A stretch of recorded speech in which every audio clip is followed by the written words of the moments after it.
Welcome to The Human Edge. This week's guest is Euphemia Annor Rwigema. This is just such an inspirational story, from a Ghanaian village to head of legal operations for a $1.2 billion region, breaking barriers along the way. I loved it. I found it so inspirational. I hope you do. And if you do, please like, share, subscribe, all of that good stuff. It'll be massively helpful. Thank you. So thank you for coming in today. Thanks for having me. I wanted to, when I was thinking about the conversation, one fact of the context that really struck me was, where you are now compared to where you were born, right? So right now you're the general counsel, the head of legal operations for a huge multinational company, 1.2 billion. That's your remit. Yeah, that's the part. That's the business. That's the Northern Europe business. Yeah, for Kraft, Heinz. But yet you were born in a small village in Ghana, and just that kind of macro level is pretty cool. It is really cool. Yeah. Sometimes, I think about it and I'm like, gosh, it almost feels a bit surreal. Yeah. And I go back to Ghana often. I go to my village, and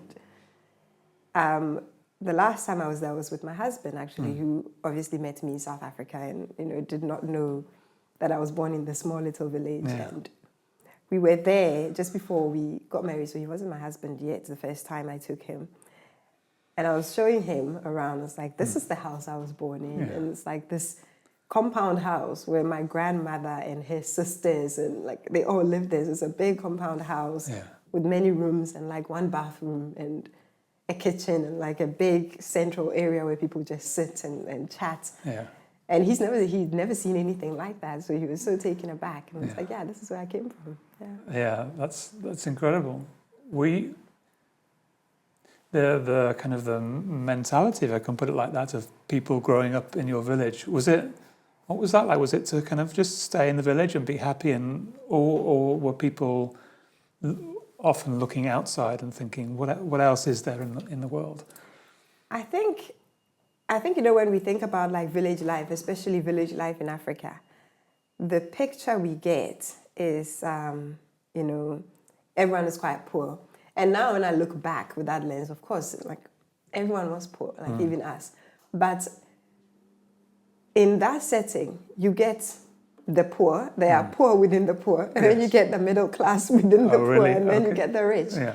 And so depending on your standing, I went to a village school, but it was a very good school in the village. Yeah. And those of us who went to that school, I think, generally came from certain types of families who encourage you to dream and to think outside. But the vast majority of people, in that village, and many of them still stay there. When I go back, I see them. People I grew up with, people who knew me as a toddler. They're all still there. And so I think it depends on the type of family you came from and the environment that you grew up in. Yeah. I'm imagining, I have no idea, but I'm imagining it must be really grounding for you to go back and kind of remind yourself where you came from and the roots that you clearly still have there.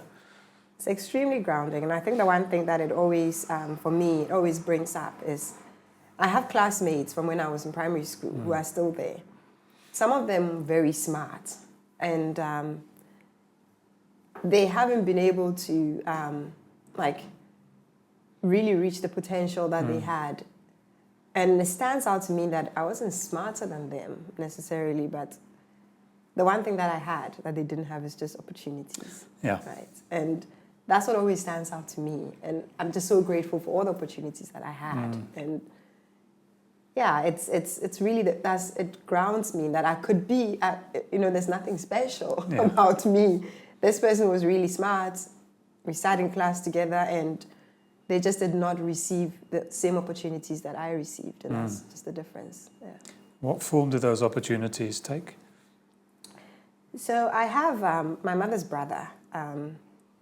He's a doctor, and at the time that I was born, he was relocating to South Africa to support. So the apartheid government had a program to bring in Africans from other African countries who are educated, teachers, doctors, to support the homelands, which is where they had put, the black people. But they also needed doctors, they needed teachers. Yes. And because there was Bantu education and black South Africans were not being educated, they had to look towards the continent to get that. So my uncle, my mom's brother, left to be in South Africa, and he did quite well for himself. And he's someone who is very family-oriented. There are 8 of them, siblings, and they're all still very close together. They still have family meetings. I'm like, gosh, guys. They're really That's close. a lot of siblings. Yeah, it's a lot of siblings. And my uncle decided, when I was around 12, 13, that I should move to South Africa to continue with my schooling, my education. I was quite a wealthy person, so I went to live with him, and his wife, and I grew up with my cousins. So did you want to go? Yes. So growing up in the village, right, everybody wants to move abroad. You think abroad, and and it's actually quite a question you've asked. It's only now I look back, and it's like it never occurred to me that I didn't want to go. And when I was there, then I realized this is really hard. Yeah. But when it was presented to me, all I saw was the opportunity that, of course, I get to move to South Africa and I get to go to school there, and my life is changing for the better. And then I get there, and of course it's really hard to not live with your parents, to be in a very different environment culturally as well. I moved to South Africa in 98, and that was 4 years after apartheid ended. And still, the school I attended it was a state school, but South Africa has like 3 levels of schooling. They have the state schools, which are in the townships, and then you've got the former Model C schools, which are like the government schools in the very nice, posh areas where the white people used to live, and then the private schools. And I went to one of these former Model C schools. And in 98, I was the only black girl in my class. Wow. And so, coming from a country where everybody was black to now moving into this space, your neighbors look different. Yeah. The country is different. It was really tough, but it never occurred to me at that time that I didn't think about any of that. I was just like, let me go. And so my uncle took me to South Africa. He paid for my education. I lived with him as his daughter. He walked me down the aisle when I got married. And I was raised by him and his wife, who's my second mom. Wow. And that's the opportunity that you got that your school friends didn't get. Yeah. And it was continuous education, because it wasn't just, we put you in school, but just access to like a social network even of people, because then he was quite an influential person. So he is quite an influential person. So having access to that social capital, being brought up in a certain way. I was having a conversation with a friend of mine who said to me, but you've grown up so wealthy. And I said, I am not wealthy. My uncle was wealthy. Yes. She said something, but it was in our language, which she said, Basikano ejaro. It's like ejare is to take a bath or to wash. And she basically meant like the money has washed you. And I think that's the concept of like that social capital that she was bringing in, which I think is so important to understand when you see opportunities, and it makes you understand to tap into opportunities that maybe other people might not see. You grew up in a certain environment where people are just taking advantage of different types of opportunities. And if you haven't been exposed to that kind of life, it's very difficult to see opportunities for what they are. Yeah. Yeah. Was there ever any, and maybe you wouldn't have experienced it anyway, but I'm curious about, was there ever any resentment maybe from the people that you, not necessarily your parents, but that you left behind? I don't think so. I think I wouldn't say it was resentment, because we obviously don't come from the same families, right? Everybody has their own family dynamic, and what they saw was someone in my family helping me. I think some people wished that they could also have the same opportunities, for sure, but I certainly haven't experienced like any resentment. Yeah. It's just worth I'm reminding myself, you're well aware of it. 13 years old, you've left your parents behind, which is big enough. You moved to a new country. you know no one other than your uncle. You go to a school where you're the only black kid in the class. Different cultural context. Everything is new. You said you were you didn't really think about it, but it must have been challenging for you to experience that at the time. It was very challenging, and I don't think I understood the scale of the challenge. So recently, I found myself biting the inside of my cheeks, and I hadn't done that for a very long time. Mm. So I remembered, though, that when I moved to South Africa, I did that all the time. Mm. And I was like, what is the connection between the two? And I realized I'm quite stressed. So that made me understand that I lived in like a state of stress for a very long time, for years in South Africa. With either I didn't allow myself to think about it because I had a certain goal in mind. Like I've been brought here for me to go to school, to make something of myself, right? And I was always very focused on that goal. And so maybe I just didn't allow myself to, but it's not something that I dwelled on, like, oh my gosh, this is tough. It was tough in the moment. I missed my friends back home, but I don't remember the young me thinking this is terrible. I just kind of just went with it. Yeah. But I did have 4 cousins who were 3 of them very close in age with me, and maybe that helped a lot because then just have friends, right? Cousins are first friends, and we all got on really well. So I think that softened the blow a little bit. But it was tough. Making friends was tough. But I think back now only, and I realize how tough it was. But when I was in the moment and living in it, it didn't feel that tough. I felt quite lucky. Yes. Yeah. Do you, in times of stress now, do you kind of look back and think, well, shit, I've been through all of that. If I can deal with all of that, I can deal with whatever I'm going through today. Absolutely. And I say it often. Most of the time, actually, as a joke that I've been through so much that I can handle this. I can take this on. When I first moved here, in January 2019, and 3 weeks later, I found out I was pregnant. My husband was a student at the time. I'm doing his MBA at London Business School. This was totally unplanned. Yeah. So, and I remember saying, we'll handle it. Like, I can do this. I've had worse. I can do this. And then he was just, So I do tap into like my upbringing, my life, where I've been through quite often. Whenever there's a situation that I feel is a bit too tough for me. Yeah. Is there a sense, sometimes I'm just curious again, of almost understanding how much you can take on because of, your early years, so then taking on now more than you should because, you've got the metaphorical broad shoulders? I think so. And I think the one thing that I've also maybe come to understand about myself is, and probably speaks to why I didn't realize that I was in a state of stress when I had moved to South Africa, is I don't recognize when I'm stressed. So to your point, sometimes it has to take someone else telling me, are you okay? Yeah. For me to realize, I'm actually not in a good space. Yeah. I have this mindset to just, if it has to be done, then it has to be done. If I need to do it, I need to do it. I'm very much always focused on the goal, and I take on too much. Yeah. And in the moment, don't realize that this is actually too much. Until, I've caused myself some damage. Yes. Hopefully, you realize before it's too late. But but it's coming at a cost. Yeah. Yeah.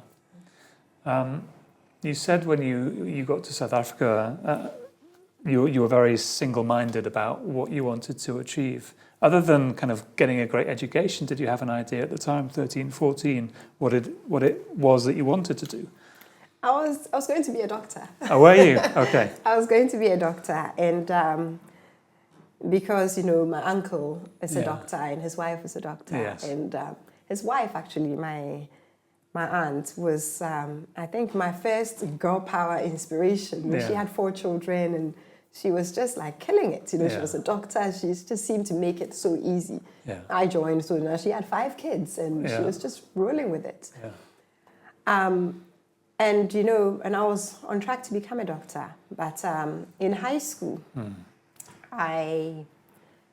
one of my teachers, my biology teacher, who incidentally actually didn't like me very much, but I was quite good in biology. And so we sat according to our marks. I don't know why we used to sit like that. Yeah. And the people with the high marks would sit right in front, so quite close to the teacher.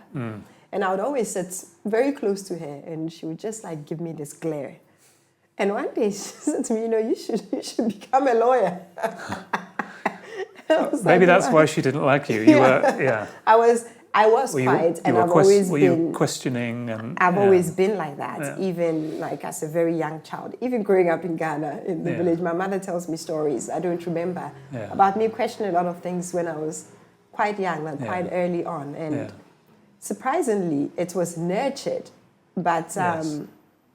in Ghana, that's not usually the case. That for a young child, especially a Yeah, girl girl, child, yeah. to be precocious and then that's like nurtured in that way. But Yeah. mine was nurtured. I was just allowed to stand up for myself or Yeah. stand up to people, Yes. even as young as like a 4-year-old or a 5-year-old. Yeah. And luckily, you know, my mom nurtured that. My grandparents also nurtured that. But that's precisely why she didn't like me. Yes. I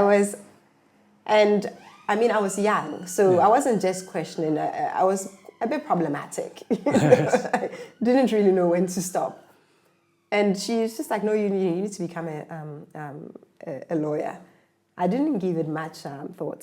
But then when we started applying to universities, I actually applied to become a lawyer. Yeah. And then my uncle convinced me to still go into medicine. So I applied for medicine. In South Africa, it's quite difficult for non-South Africans. At the time, I wasn't a South African to get into med school. So I did biological science with the view to transition to med school. And I did that for a year, and I realized at that time, when I was in uni, I also befriended some law students. So I would go to class with the law students, and That's unusual in itself. yeah, I would go to their class, and I thought, this is fascinating stuff. This is actually really what I want to do. Yeah. So I managed to convince my uncle that I should change from med school to law school. And I went to law school, and I remember very well when he finally agreed that I could change. It was at the end of the year. So they had already taken in the students at the University of Pretoria, the law school. And I remember I used to sit outside. They were constructing, I think, the law library at the time. And I would sit outside there waiting to meet the dean of the law school so I could pitch my case to him why I should be allowed to study law. Because I'd gone to, the normal admissions, and they said, no, you have to come back. You have to start in 2006. This was in 2004. And I was trying to get into law school for 2005, and they said, no, it's full, so you will have to apply for 2006. I said, not a chance. I've already wasted a full year. I'm not going to waste another year. Yeah. So my plan was just to get the dean of the law school to hear my case and maybe find a way for me to get into the class of 2005. And I think it's worth just pausing on that point, because it's not every student, right, that would think, let's call it that, entrepreneurially. Yeah. So that obviously says something about the way you're wired. Yeah. So I sat out there outside the law school for 3 weeks. Sometimes I would see him come, but then he was always with someone else, and I would just like feel a little bit, shy or whatever, and not speak to him. And then one day he was finally approaching, and he was getting into the lift to go up. So I quickly ran. This is the classic elevator pitch. Yeah, exactly. I quickly ran after him. And luckily the dean was a gentleman. So he looks at me and says, which floor are you going to? And I pretended I didn't know who he was. And I was like, I don't know, I'm going to see the dean. Do you know which floor he's on? And he said to me, wow, today's a lucky day, I'm the dean.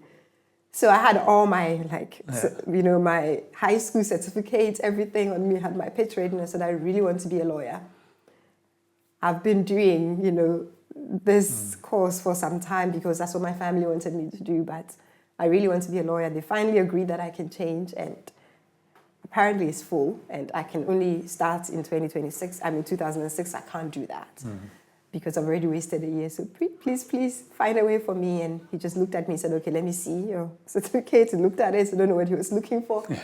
And then he said to me, okay, go downstairs and tell them that I sent you. I will call them from my office and tell them to put you on the waiting list. I said, okay, that's something. So they put me on the waiting list. I went home. I told my uncle, I got admitted into law school. I'm starting next year. And then I went to Ghana for a holiday for 2 months. I came home, and our nannies, we had a nanny, she said to me, you've been gone for so long. The law school has been trying to call you. I'm like, oh my goodness, of course I have to face my life now, right? And I was like, I did not get in. Now I don't know what I'm going to do. And I went back to the law school, and they said, oh, we've been trying to get hold of you because we actually got a place for you. And I told that lady, she doesn't remember me. I remember her. I don't remember her name, but I remember her face so well. She said to me, you've got a place for you. And I said, you don't understand what you've done for me. And she told me, okay, now go on, take this opportunity and make the most of it. And yeah, that's what she told me. Amazing. Yeah. And when you said that to her in that moment, why did you say that? What did it mean to you? What did it represent? I think in that moment, it was just more like, oh my gosh. So my uncle is quite scary, not like in a bad way, but he's quite a disciplinarian. And just the thought of going back to him to say, actually, when I told you back in November that I got into law school, I actually hadn't. Just going back to explain to him that, there's no plan right now for this year. I don't know what I'm going to do. I was just so relieved that I didn't have to have that conversation, and that I could finally also just study something that I want to study. Yeah. So then fast forward a couple of years, or maybe a few more than that, and you get a job in a law firm in South Africa. Did you have South African citizenship by the time that happened? Yes, I did. Okay, so what I was wondering is that had you not, would it have been more difficult to... It definitely would have been more difficult. So in South Africa, you can't become a lawyer if you are not at least a permanent resident. So if I didn't have, I had citizenship, but if I didn't, the next best thing would have been permanent residency. But South Africa also has affirmative action, which is employment equity to prioritize those who were previously disadvantaged. So they basically have a hierarchy of employment. You start with, I think, black South African women who qualify for employment equity. And those are people who are born South Africans, or at least were naturalized South Africans before 94. So people like me we don't qualify for affirmative action.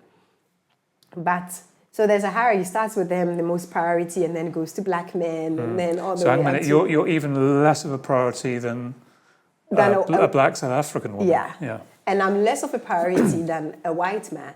So it goes all the way, and then a white man is like the least priority, and then comes in the naturalized citizens. Yeah. And then after naturalized citizens, then maybe people with permanent residence. Yeah. So it takes quite a lot, but at least having that citizenship meant that I had a chance of getting a job in South Africa. Yeah. And the makeup of a South African law firm at that time, in my mind, it's mainly white people, but maybe I'm wrong about that. You're absolutely right, and it still is the case. Yeah. South Africa itself, the economy is mostly owned by white people still. Yeah. So the country is majority black, but you will find that in a workplace, you might find yourself in the minority, even as a black person. And at the time especially, not only was it white, but also white men. And I think, earlier when I made the point about that social capital and just being around certain types of people. I remember starting my training contract, we call it articles in South Africa. And, it's set up in such a way that you have to be seen to show like hunger to do the work. And I remember seeing at the time, because of employment equity, quite a number of black people as well, black, young graduates who have been brought in through that process. But then there was this perception that, these black South Africans are lazy because they don't approach the partners for work. They don't tell them when they have a bit of time. But it wasn't laziness. These are kids coming from townships, kids who have not been exposed to people like, these partners in a law firm who are quite impressive and quite scary. For me, because I had grown up in a household where a lot of powerful people come in and out of, those partners did not intimidate me. I could very easily walk into their office and say, I need some work. Yeah. Or I don't have enough work. I'm not busy enough. And that was seen as, me showing initiative. So I've always said, right from the start of my career, the people who have championed my career the most have been white men, and they have white South African men. Yeah. They get like a lot of flack, but for me, as far as my career is concerned, they've always championed me because I think they perceived that I showed that hunger just because I was not shackled by like this thing of being intimidated by them. Yeah. Yeah, I'm trying to, it's difficult for me to put myself in your shoes at that time, but yeah, you have the advantage of, I suppose, a little bit of, when you arrive in South Africa, you're the only black person in your class, so there's a, being in a majority white environment isn't new for you, plus you have the experience of your uncle, his wife, and growing up in that environment as well. So you're used to a different kind of environment where many young black men and women wouldn't have been at all. Exactly. So a big advantage for you, which you took advantage of course. How long were you in the law firm system for? I was in that, so I did articles for 2 years, and then in total I worked in a law firm for 7 years. And then I was poached by a client of mine, South African FMCG, a foods company actually. Yeah. It's like I've come full circle. Yes. And I was doing mergers and acquisitions at the time. They were expanding quite rapidly across the African continent, and I think looking for a bit more in-house support with that. And so I joined them, having been very tired from, I think I had finished a deal which had it had messed me up. I hadn't been sleeping. And so when I was approached, I said, why not? I still get to do M&A, which I absolutely loved at the time. All I wanted was to be an M&A lawyer. And I moved in-house to do M&A. But then it didn't really pan out that way. They kind of stopped acquiring so aggressively, and I just started doing very normal FMCG legal work, and that's how I got into this space. But I was quite bored, and I wanted to go back to private practice. So I was on my way back to private practice, got a job at Norton Rose. A big multinational law firm. Yeah, and I was going back. And then Reckitt actually called, the HR department of Reckitt called me and said, they're looking for... So this is Reckitt South Africa? Reckitt South Africa. They're looking for a legal director for their sub-Saharan African business. I was like, okay, that sounds nice.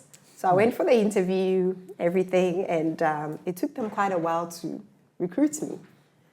I think at the time, the recruiting manager felt I was a bit young for the role.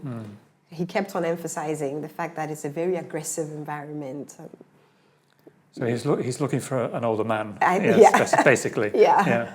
But, he was Brazilian, and he felt at the time he wanted someone who's African. Because if you're going to be traveling across the African continent, he really wanted an African person, someone who can understand, the consumers. Yes. And so it took them a while. I didn't hear back from them for about 2 months. So I accepted a job offer, signed that deal with Norton Rose, and then they called me back and he said to me, look, I've interviewed so many people and I would like to hire you. I haven't been able to find anyone else. And so And I said to him, look, I've accepted an offer from this law firm. Yeah. I can't now join you. So, and, I had a chat with him and he said to me, I've been in your position. There was a time when I understand, as a lawyer, a contract is binding and you've signed and you want to go. Why don't you just go have a chat with them? Just go in, don't do emails. Just go and present your case because trust me, you want this job. So I was like, okay. So I went and I spoke to the senior partner there and in Northern Road, South Africa. And he said to me, if you were my daughter, I would tell you to take this job. And so don't worry about us. Just take the job and go and, go and enjoy yourself. And I did. And I think that job just changed my life. Yeah. Tell me more. Why do you say that? Firstly, I loved it. I thought I disliked in-house, but it was where I was. I enjoyed everything about Reckitt. The culture just fits with mine. People were very direct. He wasn't lying. He said it was a very aggressive environment. Yeah. But I like those types of environments because you can people are very straight. Yeah. What does aggressive mean in this context? Does it mean people are just straight talking with each other? People are straight talking. Yeah. People don't beat about the bush. Also, it's very fast paced, which I mean, for me, it was okay because coming from a law firm, you have to always be churning out work for the clients. So it wasn't something that faced me too much. But a very fast-paced environment, people are straight talkers and very numbers-driven. It's all about results. Again, coming from a law firm where you just have to, it's all about billing, right? So I think it's an environment that really, it worked well with my personality, and I loved it. The products were amazing. I really enjoyed those. Some of the most iconic products in the world.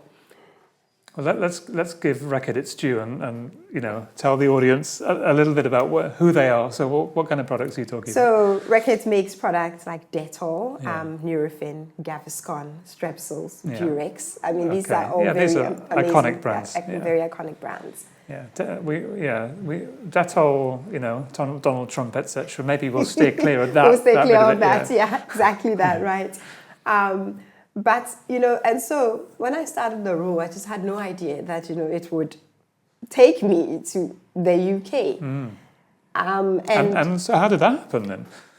So, I did, firstly, they took a chance when I was really young. At the time, I was 31. I'm 31, I think. When I got this role, I was extremely young.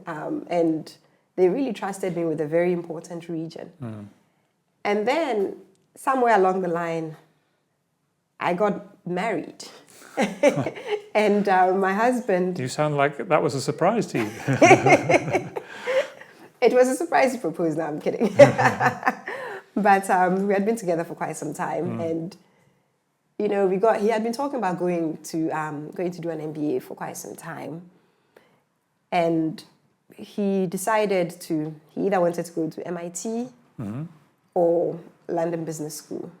So he was looking at the two, and I remember thinking to myself, I really don't want to move to America. I just can't live there. So he applied, he got into London Business School, but he was still not quite sure, not certain whether he wanted to take it, whether he wanted to pursue MIT.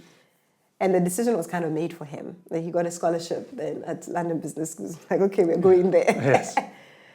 And I approached Reckitt, and said, my husband is moving to the UK. We just got married. He will be gone for 2 years, and I would like to go with him.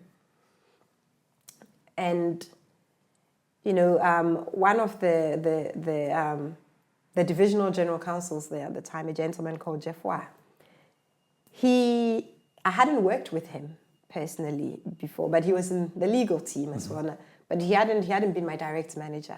But for some reason, he had been in meetings where I had presented, and he just thought he liked me. And so he said, okay, no, let's have a chat, actually have this role that we are now trying to recruit at the moment for a global senior counsel role for Dettol, so to support innovation and marketing for Dettol. And I actually think you'd be really good for that role.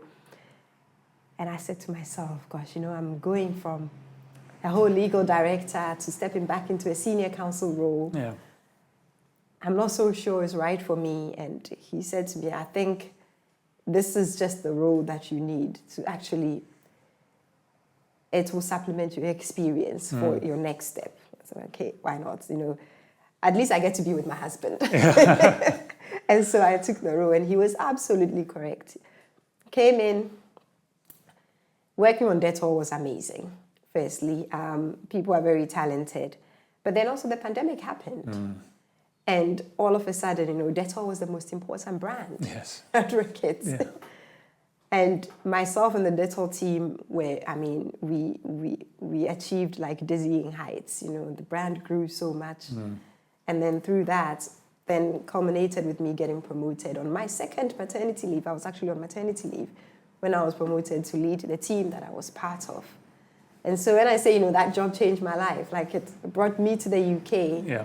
And I think, you know, gave me roles that and now, you know, being GC for, you know, Kraft, Heinz, Northern Europe, these are roles that I didn't even dream of when I was in South Africa. Yeah. It's not something that I was dreaming about that, oh, I would like to be a divisional GC for a multinational, you know, company. So, yeah, that role really changed my life. I think it was definitely a breakthrough role for me.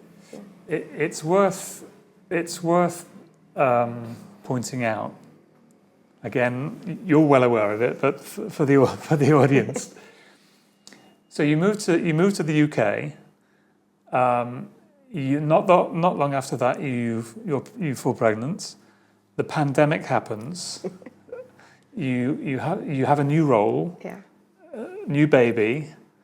The pandemic's still going on. You get promoted again, whilst pregnant for baby number 2. So you're bringing up 2 kids, having, you know, successive promotions, really high profile jobs. That's not to be underestimated, that period of time. How did you do it? It was absolutely crazy, and I think it was during that period that I met you. Yes, at the beginning of those years, yeah. I mean, I don't know why I did that to myself. Now I look back again, so this was madness. But at the time, you know, I've always been quite goal-oriented, you know, and I looked at my aunt, who was, you know, my first role model. Yeah. She had the great career, she had her kids, and I thought I could also do that. And so for me, I've always been very clear that I want to have kids, and I want to have a family, and I want to have a nice career, and I'm sure I can do it all. Yeah. Which is a myth. You know? Is it? I think so, in a way. You don't realize, like, the sacrifices that you have to make and the challenges that come with us. With you know, having it all, having the career and having the kids. As a woman? As a woman, yes, as a woman, definitely. And I always had in my mind that I want my kids to have a 2-year age gap. And so my husband agreed as well that this is what we must do. Yeah. And we did it. Yeah. So you condense the pain. Condense the pain, exactly. And we did it, you know, we condensed everything. But, you know, moving countries, being newly married, COVID, 2 young babies, the isolation, and then also just learning a new culture. Yeah. All of it was a lot. Yeah. And I think, I think you can actually, you know, speak to a bit of it. So the time that you met me, I was struggling quite a bit, you know, because I just had so many things that I was juggling at the same time. Yeah. What did you learn about yourself over that period of time? I learned some good things and some not good things. I learned that I can actually, I think I'm a very resilient person. And I have this mindset that if something needs to be done, I will do it, right? It just needs to be, it doesn't matter what it does to me or I don't really think about the costs. I just think about benefits. Yeah. I just think about the benefits and I mean, we have to do it. And so then I do it. But I also learned that I can take on too much. And because I put so much on myself, I can also get into this place where I put too much on the people around me as well. I don't only expect a lot from myself, I expect a lot from the people around me. Yeah. Which is, it's not kind, right? There's one thing not being kind to yourself, also not being kind to those around you. So I'm learning to be kinder to myself and to those around me. It's especially important because now I'm a mother to like 2 young girls and they do a lot of things that like I have to remind myself they're just children. Yeah. And so just realizing that, they're kids, don't expect so much from them. Just enjoy the mess. Yeah. Enjoy the mess, absolutely. What does being kinder to yourself look like? Not taking on too much. So, and just letting go a little bit of this can-do attitude. There's so many things that I want to do, now actually, currently. And I remember last year I was telling myself, there are courses that I want to do. I want to do this. Maybe I should take the New York bar. Oh, wow. Okay. But then I said to myself, slow down. Yeah. You just started a new job, which is quite a new big role. Yes. Give yourself some time, get to understand the business, do a good job here, just work. Don't take on too much. Yeah. The old me would have just jumped into Yeah. registering for that New York bar, studying for it. But being kinder to myself now means, I don't have to do everything at once. Yeah. It's So okay to take a break. I was going to ask about that. It sounds like you're in a hurry. Yeah. What are you running towards? I don't know. I haven't been able to figure that out, actually. Because I don't think you're running from anything. No. I think I'm running towards something. Yeah. I'm wondering, we said right at the beginning, you had an opportunity that so many of your peers didn't. And I just wonder whether there's a sense of I have to make the most of the opportunity that life has given me. Possibly. I think there's definitely, that possibly is probably the root of it. That I just feel so incredibly lucky to have received this opportunity, to have just, gone to school without any debt, like just finished university. I've always felt really lucky in the roles that I've gotten, the people who have believed in me. There's a part of me maybe that just sometimes feels that it's more luck than me doing anything. And I feel because I've been given these things, I have to take them, right? And I have to show the people who have put their belief in me and have given me so much that they were right to believe in me. Yes. Yeah. Yeah, that's interesting. Yeah. I can see the cogs, the cogs turning as I was asking the question. Just cycling back a little bit, we talked about your experience as a kind of young black woman in law firms in South Africa. You're now a slightly older black woman in the legal industry in the UK, and I've been in and around in law firms and in-house teams in the UK. Still not very well represented. Now, you said you felt quite comfortable in that context in South Africa. Can the same be said about the UK? It's interesting. There was a time that I wasn't so aware, like when I had arrived in the UK, there was a time when I wasn't so aware of my color. I would just walk into a room, like I was more aware of my age actually than my color. That okay, people are quite old, compared to me.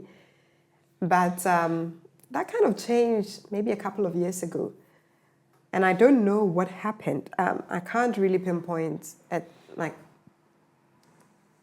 what had happened in that time that made it, but I became very much aware of my color. And maybe it was living in a majority white country working in a profession that is majority white. Maybe it was just being immersed in that for a very long time and then realize, oh, there are not many like me. And I actually recently attended a function at the House of Lords called Celebrating Diversity and Inclusion in the legal profession. Quite a lot of, brown and black lawyers, which was nice to see. Yes. And I was like, okay, this function is nice and we should celebrate. But at the same time, outside this room, when you look yes, that's the problem. When you look at, there is not much representation. Yeah. I feel it here, and I'm still comfortable in, amongst, my professionals. But I certainly, I think maybe also a part of me was a little bit naive that the UK being so multinational and not having South Africa's bad history would mean that the profession would be a little bit more diverse than it is. Yeah. So you said a couple of years ago you began to be more aware of it. How did that awareness impact you? I think I went through a very dark time, actually, because I became so aware of it. I was also quite hypersensitive to certain things where, like, previously I would have brushed them off. But I was quite hypersensitive to certain things that people might do to me, and really began to, think, is this because of my color? Could it be because I'm not even, from like the UK? Yeah. And it's taken quite a bit of work for me to kind of just get out there. Firstly, because, I just got to the point where I said to myself, look, I'm never going to figure it out if it is because of my color or if it's because I am African. It's just not something that's helpful to me to even think about and to consider. Yeah. Let me focus on the things that I can change, which is to continue to just do the best that I can do. Continue to be kind to people, to continue to deliver in the roles that I've been given, and just continue to show up. And there are people who will be racist or who will be prejudiced, and there's nothing I can do about them. Yeah. Yeah. So the old adage, which is easier said than done, of don't focus on what you can't control. Exactly. Focus on what you can. Yeah. So what does maybe this is too early to ask, but you do seem like Running. That's right. You I don't know whether you have an eye on what's next, but that's the question for me, professionally or maybe personally too. What does the next 3 years look like? I don't really have an answer for that. When I look at my roles so far in my career journey so far, the roles I've gotten have kind of always just come up.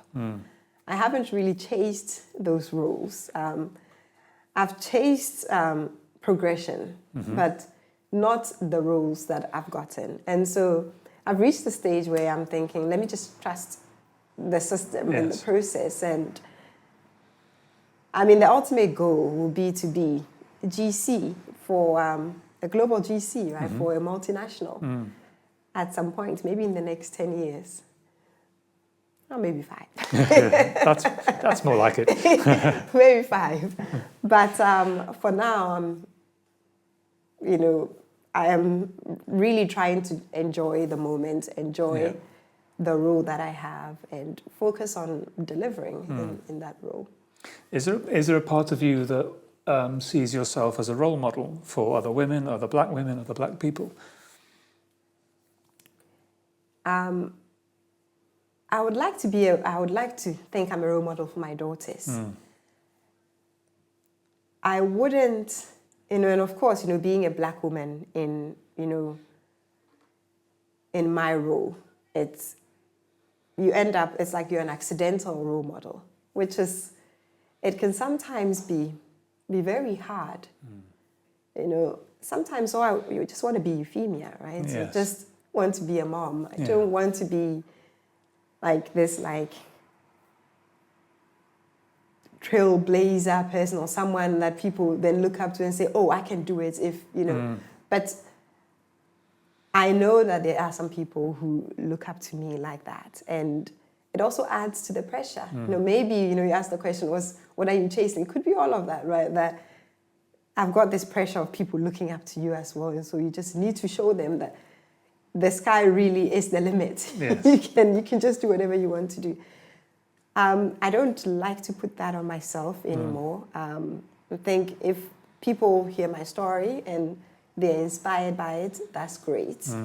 But I am just me. I am a human who make mistakes. I've made many mistakes even in my career. Some roles I should have taken, some I shouldn't have taken.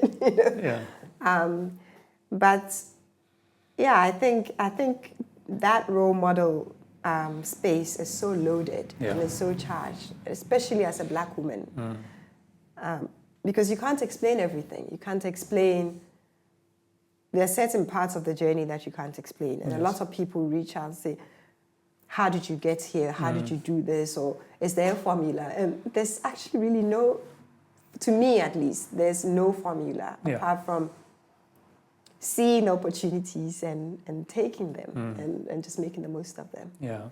I love what you said before about, I'm only human. Yeah.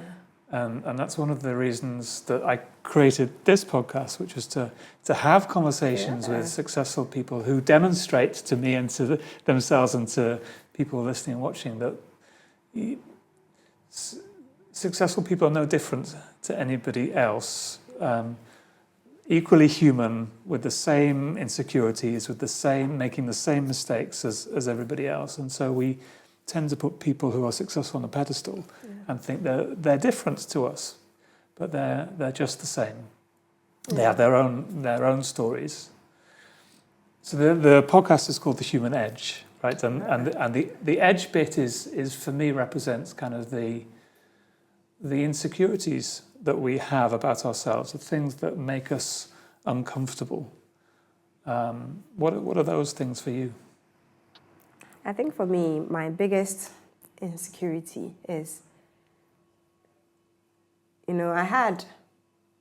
before I was a mother, it was always, I don't belong here.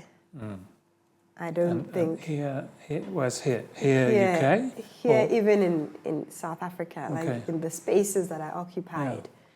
I just didn't feel that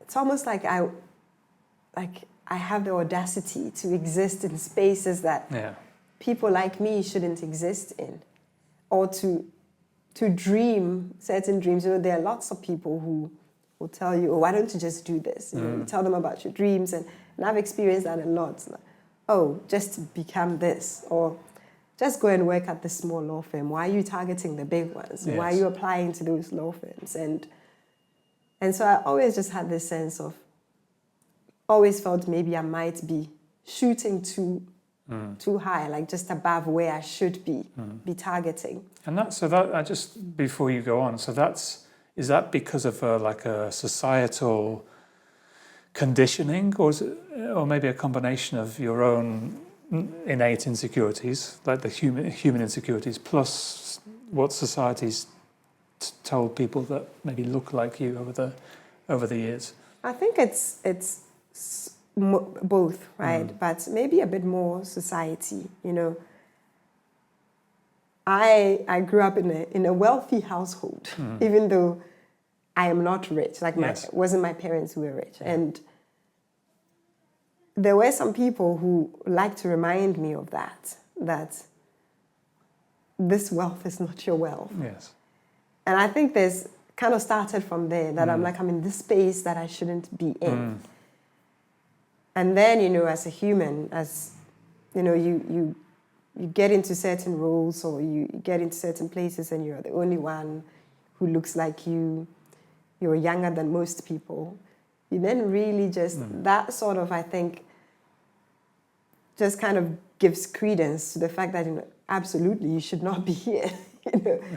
And I still carry a little bit of that, have this imposter syndrome. And I think that's also part of why I can't really explain when people ask me, what are some of the things that you do, or what advice that you can give me? Like, I didn't do anything. I can't allow myself to actually maybe give myself a pat on the back to be like, I did this and this and this. Because I feel like I'm this imposter who shouldn't be there, that it must only be because of lack that I'm here. How does that hold you back? I think it's held me back from making more money than I should. I'm asking for a lot more money. Yeah, but that, you laugh, but that's also a serious question, It right? is. Because we talk about the gender pay gap all the time in this country, but I'm imagining there may be a colour pay gap as well. I absolutely think so. So it's held me back from maybe pursuing roles that I should have probably pursued and maybe would have even gotten. It's so in as much as, I advocate taking opportunities and taking advantage of them, I think there are some opportunities that I've held myself back from. Because, and I think you told me one time, actually, there was an opportunity that I was discussing with you and you said to me, but you've done that. Like, isn't this like, maybe too junior for you? And it's like, you know what, you're right.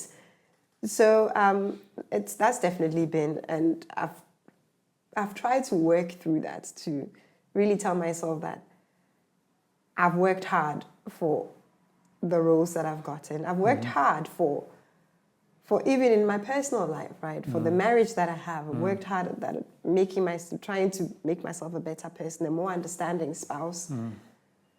I work hard as a mom. And then that's my second insecurity is, I've got a 3-year-old and she's so tiny. I have a 5-year-old as well, but she's a bit bigger. Yeah. But the 3-year-old is so small. She's smaller than most 3-year-olds as well. Yes. So I think that also. And, every morning we drop her off at nursery early, like at 8. And I feel so guilty that, sometimes I pick her up and she's still sleeping when we're getting her ready because she's tired or she's not awake yet. I say to myself, this is a baby. She should still be sleeping. She should sleep what she wants. I'm not around to spend as much time with her as I want to. And that really, I feel very guilty about that. So You're definitely not alone in that respect. I